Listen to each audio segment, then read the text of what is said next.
Hello, everyone. In this presentation, I will be discussing Larry Hurtado's Destroyer of the Gods, Early Christian Distinctiveness in the Roman World.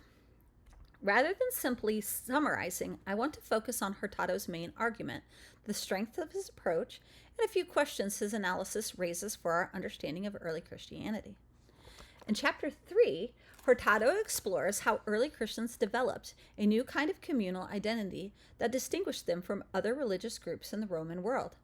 He argues that early Christians understood themselves as the ecclesia, or the assembly of God.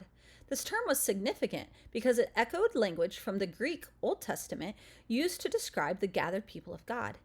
And at the same time, the Christian use of this term expanded the idea beyond ethnic Israel and created a new kind of community centered on devotion to Jesus. For Hurtado, the emergence of this communal identity is one of the most important aspects of the early Christian distinctiveness. In the Roman world, religion was typically embedded in civic life, in family traditions, and ethnic identity. Religious participation was not normally exclusive. People could worship multiple gods, participate in local cults, and take part in civic rituals without conflict. Within this environment, religious belonging was often flexible and additive. Christianity, however, introduced something very different. Early Christians insisted on exclusive devotion to the God of Israel and incorporated devotion to Jesus within that monotheistic framework. This meant that believers refused to participate in the worship of other gods, including the civic and imperial cults that were widely practiced in Roman society.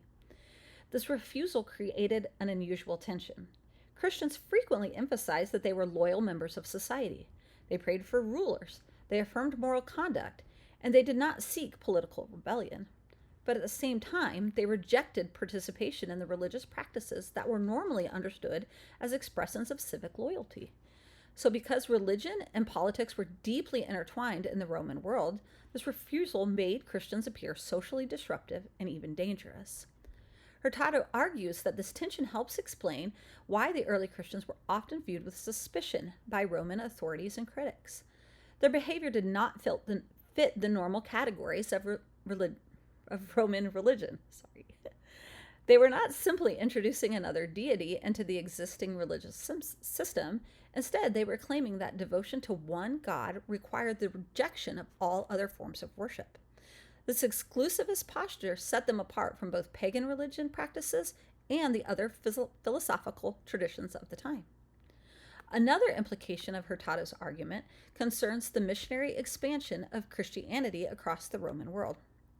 Because Christian identity was rooted in devotion to one God and loyalty to Christ, believers often carried this distinctive identity into very different cultural environments throughout the Mediterranean. Whether in Jewish synagogues, Greek cities such as Athens, or Roman provincial communities in Asia Minor, Christians maintained this exclusive devotion while navigating very different social expectations. This helps explain why the early Christian movement often appeared unusual or even disruptive to observers within the broader religious landscape in the Roman Empire. One of the strengths of Hurtado's discussion in this chapter is the way he situates the Christian identity within the broader cultural context of the Roman Empire. Rather than treating early Christian beliefs in isolation, he carefully explains how those beliefs interacted with the religious expectations of the surrounding culture. His historical framing helps modern readers understand why Christian practices that might seem normal today would have appeared unusual or even offensive in the ancient world.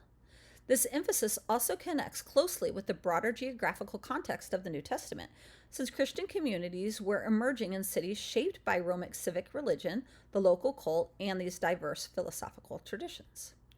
Another strength of the chapter is Hurtado's emphasis on community.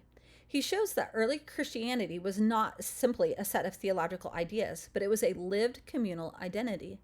The early Christian ecclesia brought together individuals from diverse social backgrounds, including slaves, women, and people from various ethnicities. What united these individuals was not shared culture or political identity, but their devotion to Christ. This emphasis helps explain how Christianity spread across different regions and social groups within the Roman Empire. At the same time, Hurtado's analysis raises several important questions. One issue concerns how we evaluate the sources he used to describe early Christian behavior. Much of the evidence for the Christian identity comes from normative Christian texts, such as the letters of Paul and other early Christian writing, that were intended to instruct believers. These sources provide valuable insight into the ideals that early Christian leaders sought to promote. However, they don't always reveal how consistently those ideals were practiced by ordinary believers. As a result, it can sometimes be difficult to determine whether Hurtado is describing the typical behavior of an early Christian or the ideal Christian teachers hoped that the believers would follow. Another question concerns the degree to which Christian distinctiveness should be understood as entirely new or as an extension of early Jewish traditions. Hurtado emphasizes the novelty of Christian exclusivity within the Roman religious environment and from the perspective of pagan observers, and this emphasis certainly is understandable.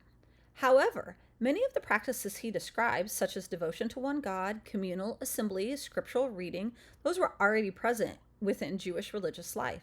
So Christianity may therefore be understood not simply as a completely new religious structure, but a development of Jewish monotheistic traditions that were expanded through the inclusion of Gentile believers and the incorporation of the devotion to Jesus. Finally, chapter 3 highlights an important structural implication of early Christian identity. By refusing participation in the civic cults while still professing loyalty to political authorities, Christians effectively separated political allegiance from religious devotion.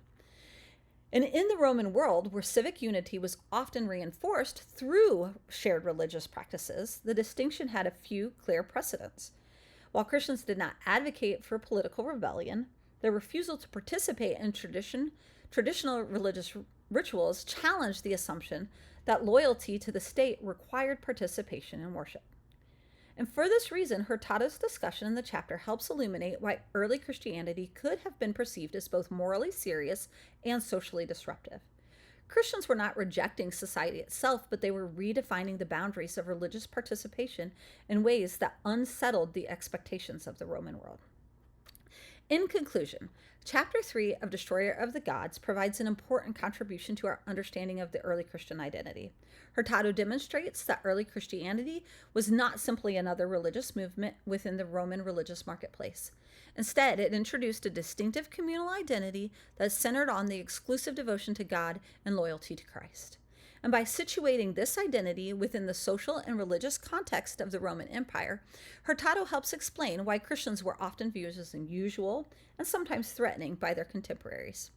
And even when questions remain about the extent of Christian distinctiveness or the interpretation of his sources, Hurtado still provides a valuable framework for understanding the social and religious dynamics of the early Christian movement.